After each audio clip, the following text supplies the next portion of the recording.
Hello guys, welcome back to my channel Lakshmi কিচেনে সবাইকে স্বাগত। তো আজকে বানানো হচ্ছে কুলপো শাক চচ্চড়ি। কুলপো শাক চচ্চড়ি কীভাবে বানায় আজকে তোমাদের সঙ্গে শেয়ার করব। প্রথমে কুলপো শাকটা আমি ভালো করে কুটে এবং ধুয়ে নেব।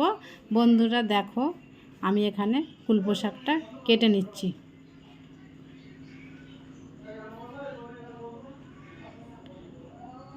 কি সবাই আমার চ্যানেলটাকে সাবস্ক্রাইব করছো তো, নাকি আমি শুধু শুধু তোমাদের জন্য সময়গুলো দিচ্ছি আর তোমরা আমাকে সাবস্ক্রাইব করছো না? দেখো বন্ধুরা, ভিডিও করতে কিন্তু অনেক টাইম লাগে, তোমরা প্লিজ একটু সাবস্ক্রাইব করে দিও। দেখো আমি এখানে শাকগুলো কেটে নিয়েছি ভালোভাবে। এবারে আমি কড়াতে তেল দেব।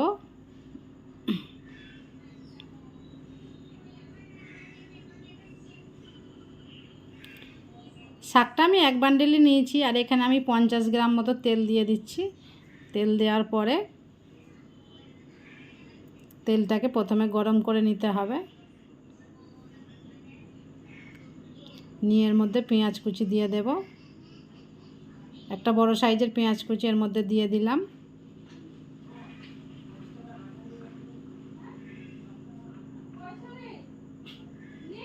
পেঁয়াজটা একটু নেড়ে নেড়ে লাল করে নিতে হবে।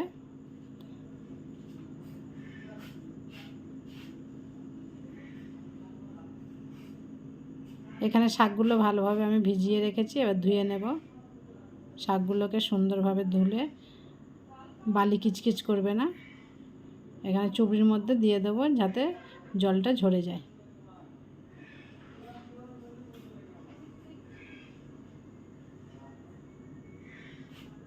জলটা ঝরার জন্য কিছুক্ষণ এখানে রেখে দিলাম। আর পেঁয়াজটাও বাদামি বাদামি হয়ে এসছে। এর মধ্যে নেড়ে নেড়ে একটা ছোট সাইজের আলু আমি কেটে রেখেছি এর মধ্যে দিয়ে দিলাম।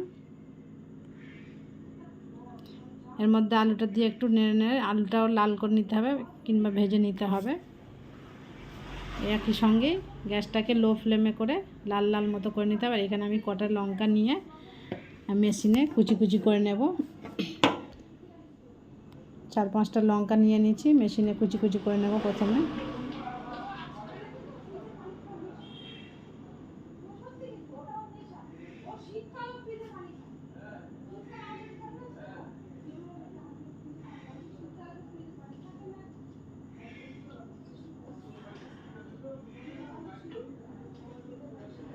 লঙ্কা কুচি করা হয়ে গিয়েছে।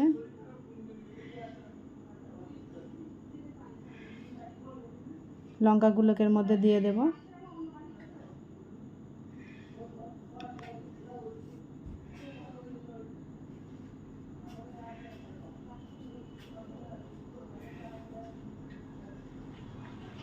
দিয়ে এর মধ্যে পরিমাণ মতো নুন দেব।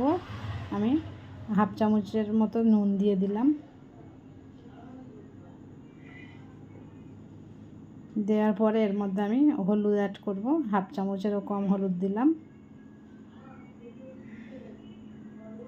জিরে মরিচের গুঁড়ো দিলাম হাফ চামচেরও কম।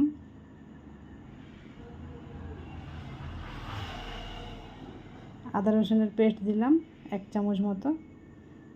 দিয়ে এটাকে ভালোভাবে মশলাটাকে কষে নিতে হবে। মশলার গন্ধটা যখন চলে যাবে তারপরে আমি এর মধ্যে দিয়ে দেব একটা মাছ পেটি আমি নিয়ে রেখেছি, ছাড়িয়ে ওর মধ্যে দিয়ে দেব। এটা কাতলা মাছের পেটি আছে। তো মাছটাকে আমি ভেজে নিয়েছি নুন হলুদ মাখিয়ে। তারপরে আমি মাছটাকে কাঁটা ছাড়িয়ে ওর মধ্যে অ্যাড করব। বন্ধুরা, এরকমভাবে বানিয়ে যদি শাক খেয়ে দেখো তো রোজ রোজ শাক খেতে ভালো লাগবে আর শাক রাঁধতেও ভালো লাগবে। এরকম একটা টেস্টি দারুণ সবজি সবাই বাড়িতে রোজ বানাতে ইচ্ছে হবে। আমি কাঁটাগুলো সব ছাড়িয়ে নিয়েছি, আর পেটিটা নিয়েছি যাতে কাঁটাটা ছাড়াতে সুবিধা হয়।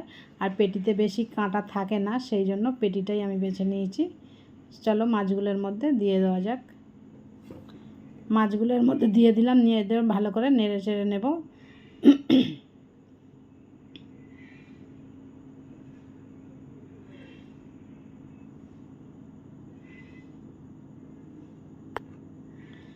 মশলাটা কষে নিয়েছি ভালোভাবে, মশলার গন্ধগুলো চলে গিয়েছে। এবার শাকটাকে এর মধ্যে আমি অ্যাড করব।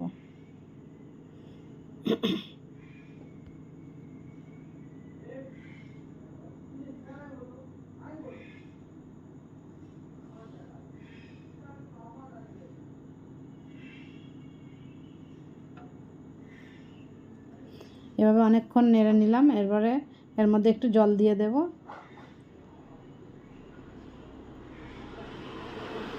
জলটা দিয়ে ফুটে উঠলে তারপরে শাকটাকে এর মধ্যে অ্যাড করব।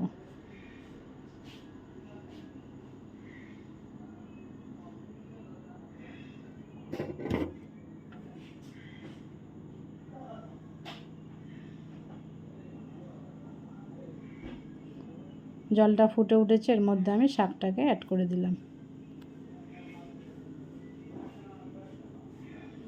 একটু নেড়ে চেড়ে ঢাকা দিয়ে দেব, আর গ্যাসটাকে লো ফ্লেমে করে দেবো। আস্তে আস্তে এটা রেডি হয়ে যাবে।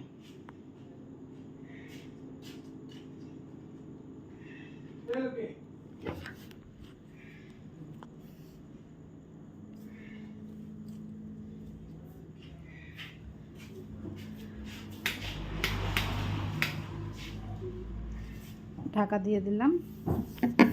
আর গ্যাসটাকে লো ফ্লেমে করে দিতে হবে, আর এটা আস্তে আস্তে রেডি হয়ে যাবে। বন্ধুরা, তাহলে এইভাবে শাক রান্না করবে, আমার চ্যানেলটিকে ফলো করে, আর দারুণ টেস্টি হবে।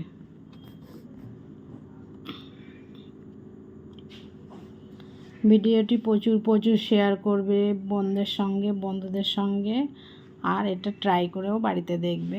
চলো ঢাকা দিয়ে দেওয়া হোক। ঢাকাটা দিয়ে গ্যাসটাকে লো করে দিলাম। কিছুক্ষণ পরে ঢাকাটা খুলে একবার নেড়ে দেব, আর নাড়ার পরে আমার রেডি হয়ে গিয়েছে শাক রান্নাটা। দেখছো বন্ধুরা, নেড়ে দিলাম একবার। অনেকটাই রেডি হয়ে গিয়েছে, তাই না? স্মেলও আসছে। তোমরা তো স্মেলটা পাবে না।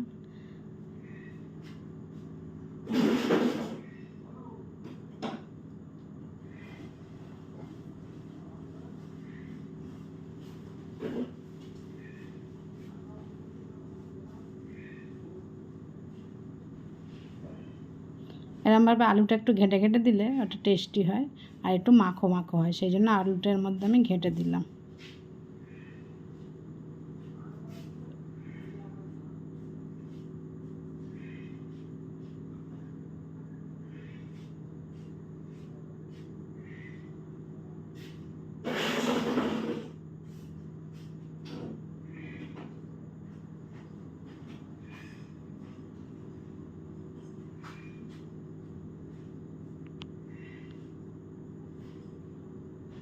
চলো বন্ধুরা, তাহলে আমার শাক এখানেই শেষ হয়ে গেল। Tata, bye bye.